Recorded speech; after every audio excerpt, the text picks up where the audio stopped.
Welcome to the Visibility Strategies for Women Entrepreneurs podcast, where we empower female business owners to step boldly into the spotlight and claim the recognition they deserve.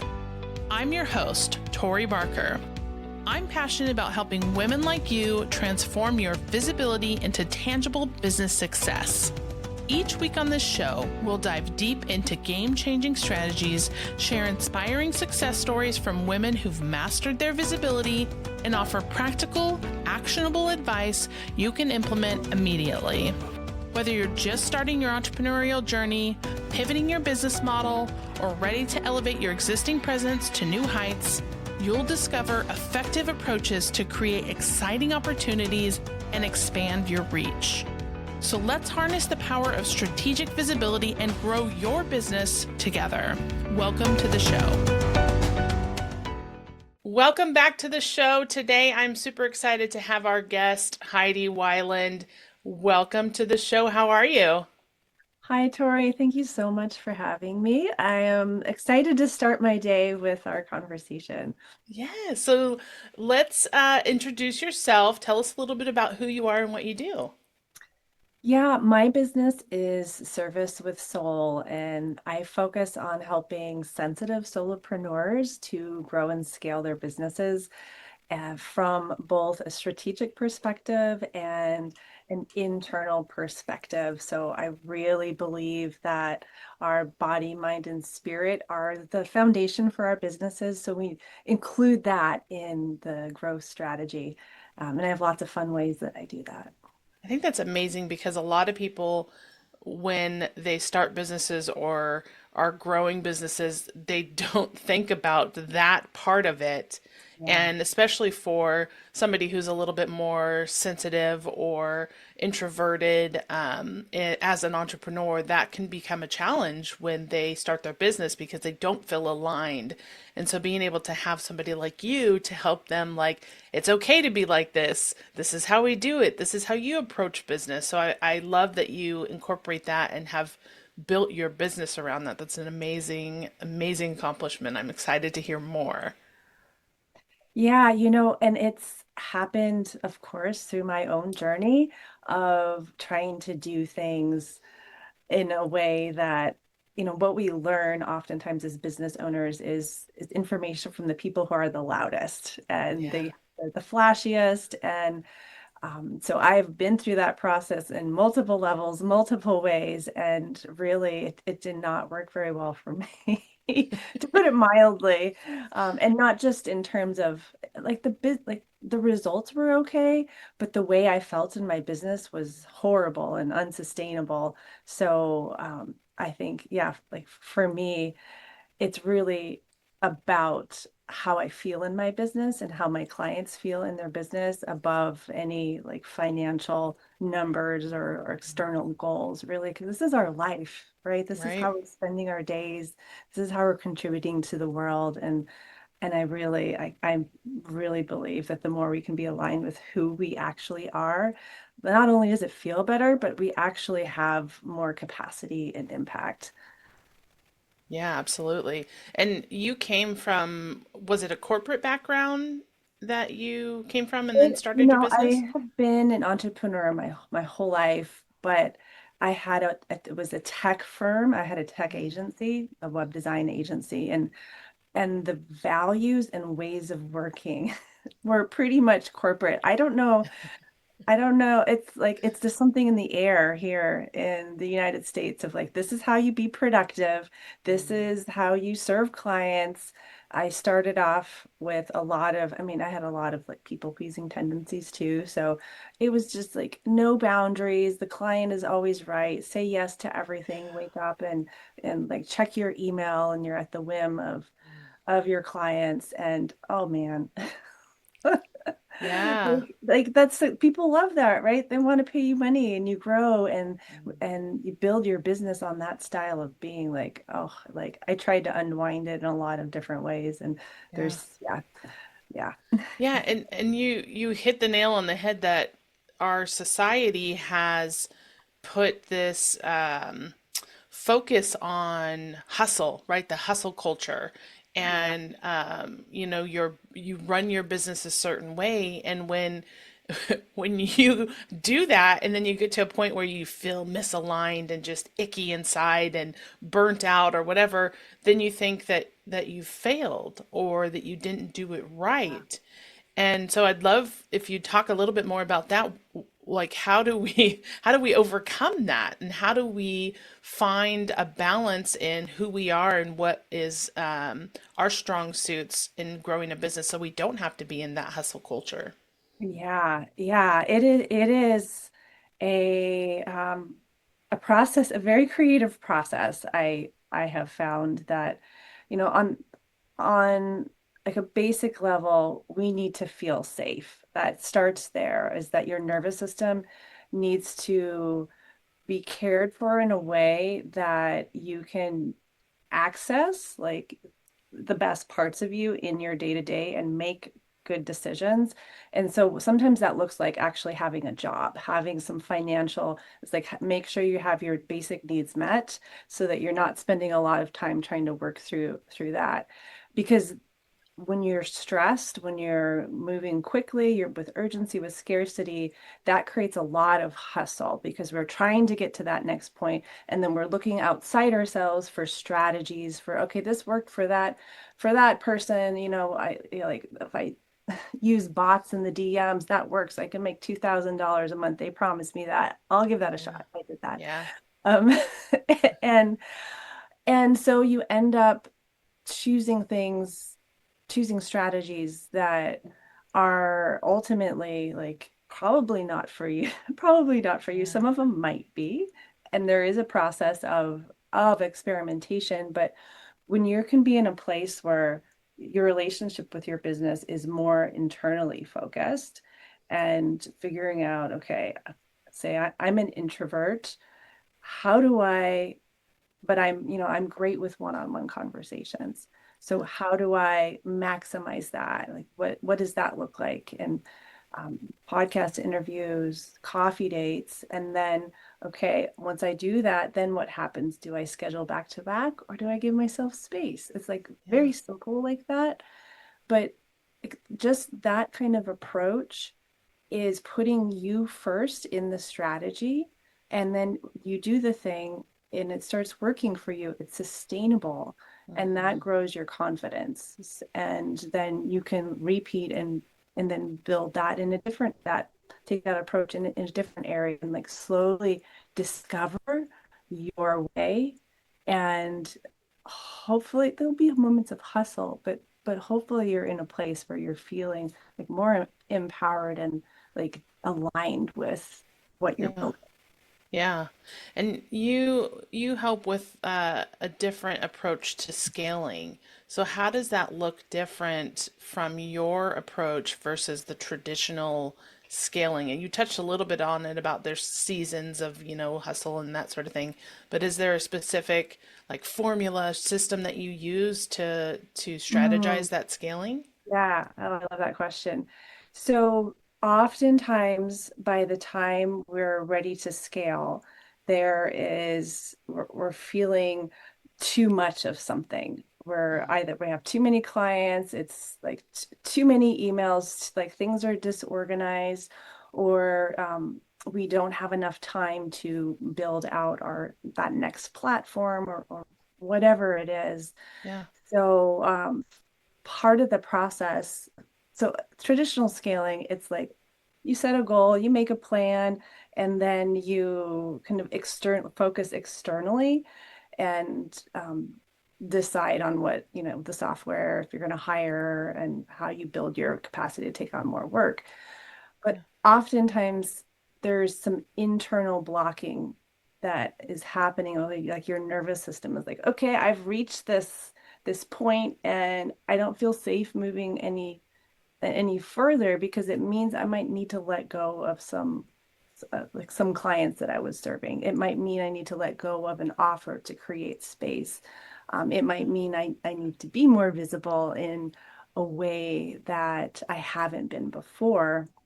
So I like to bring that into the conversation. So first of all, we look at how have you been doing your business, and where are you feeling misalignment? So we can use tools like Myers-Briggs, human design to give us some more information. And then we like, how can we, and then you look at your nervous system, look at the way that you're thinking about things. Like, is there opportunity to step into more resource, more sense of calm? And how can we build that into your workflow, into your schedule, and into your growth strategy? Yeah. Yeah, so you touched on human design, and I want you to go a little bit further in that because I don't know if everyone listening is familiar with that, and that's something that's fairly new to me. Like I have several people, colleagues and friends that talk a lot about human design, are really into human design, but I don't think a lot of people are aware of what that is and how that works. Some people, I mean, like you Uh, said, Myers-Briggs, like a lot of people are familiar with that, but talk a little bit more about human design and how that really affects how well, you approach your business too. human design has been a game changer for me, totally.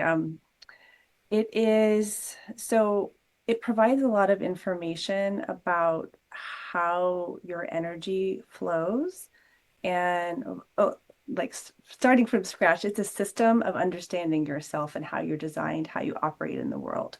So when you use it in business, you can have an understanding of, is your energy flowing like really consistently? Are you built to maybe hustle sometimes, or are you like a projector like me where your energy is inconsistent?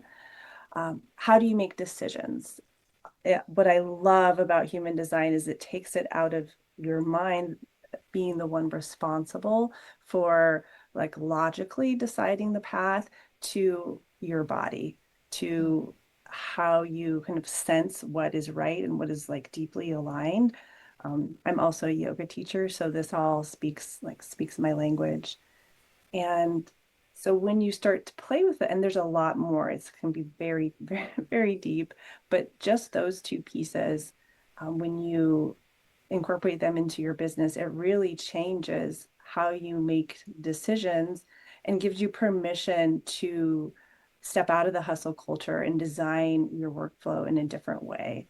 So I think anything that is not mainstream, we often need to find permission, right? We need to kind Yeah. of remind ourselves that it's okay.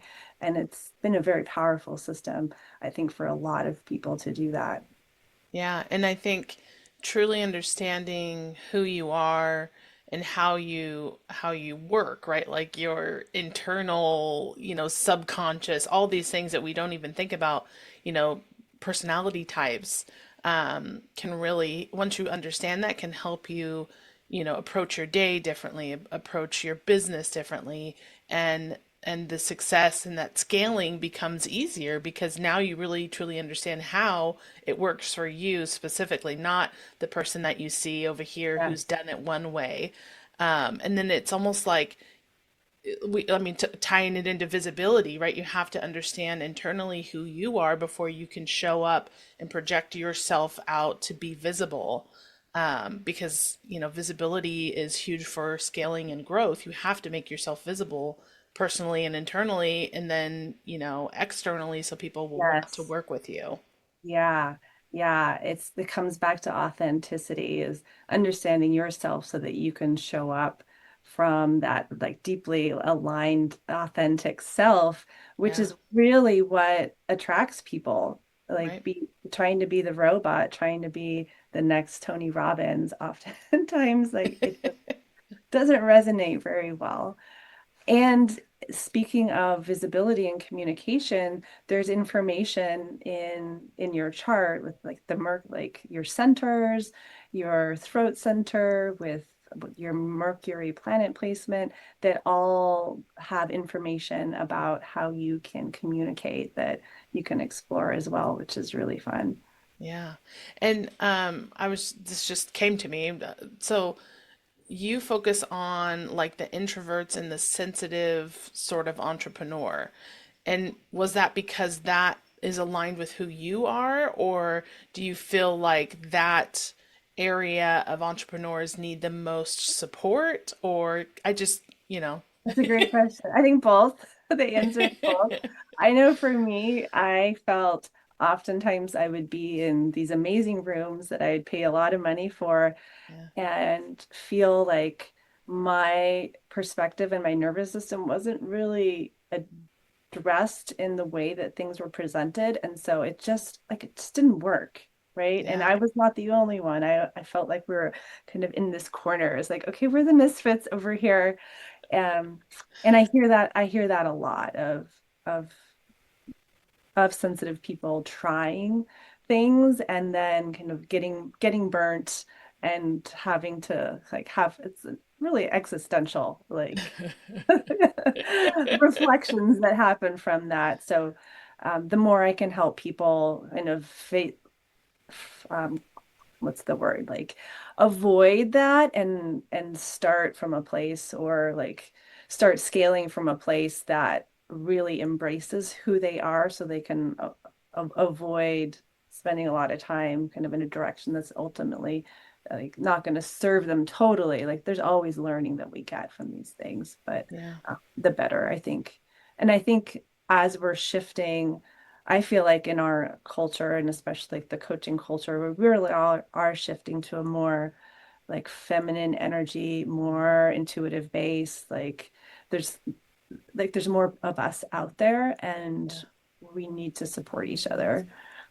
Yeah, I love it. I had a conversation yesterday with another podcast guest, and we were talking about sales, like sales and business, and how it's so different for somebody who's more introverted in their approach to sales, and how it's okay to have a different approach, right? And so it's just interesting to think about Mhm. like each aspect of business and how we all approach it differently, and it's okay Yes. because we're not all supposed to be, this robot or whatever, economy thinks that the businesses should look like.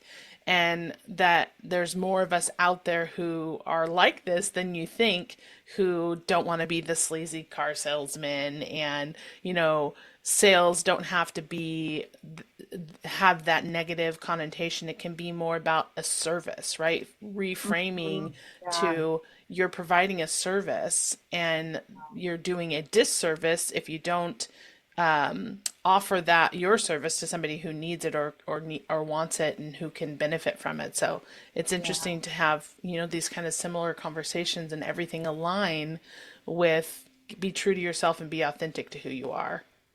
Yeah. And I love that service-based sales because it you move away from it being about you and making the sale and making the money to coming from a heart-centered place of like how can I help?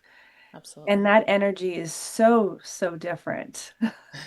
And that's what I want to feel, right? I want to feel that sense of really it's like expansion and love. Like, yes, I want that in my life. I don't want to be like, okay, I have to follow this script Yeah. and I don't feel good about it, but they said it works.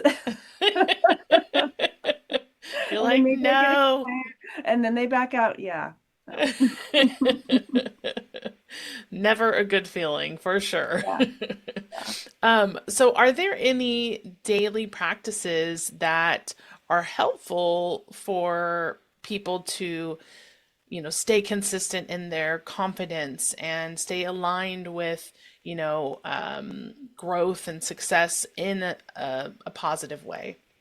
Yeah. So, essentially, so your nervous system is always looking to see like what's safe, are you in danger?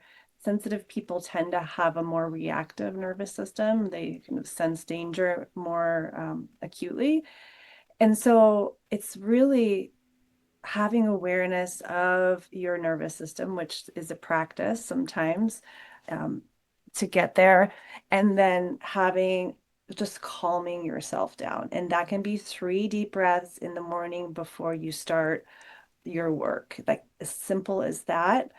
Um, I would recommend a place to start, but from a conceptual place is really like prioritizing calming yourself, prioritizing giving yourself space because it completely changes your the way that you think, your creativity, your ability to access like love and those higher feelings. If you're feeling danger, you close off, right? You become defensive or you want to hide. And so, no, like you can kind of try to strategize your way through it, but the easiest thing is to calm your nervous system, care for yourself, and build it into your workflow. Yeah, definitely. It's something that you have to daily take that intention to set aside Yeah. for yourself so that you Brushing can your set, teeth. yeah, Yeah. exactly. It's a habit, right? It's a habit that you have to get into. Yeah. Yeah. Awesome. And it really changed in my own life, how I feel. I didn't realize it until after the fact. I was chronically anxious. I would Mhm. wake up and feel so much anxiety, but I didn't have the words for it. Now I see. And Yeah. now I do lots of different practices, and I feel like a different person. And Yeah. it really helps with a business because there's a lot of uncertainty. And now I used to just like cry in the bathroom in the morning. Now when something happens that's a little stressful, I don't have that kind of response. It's very different now. Yeah.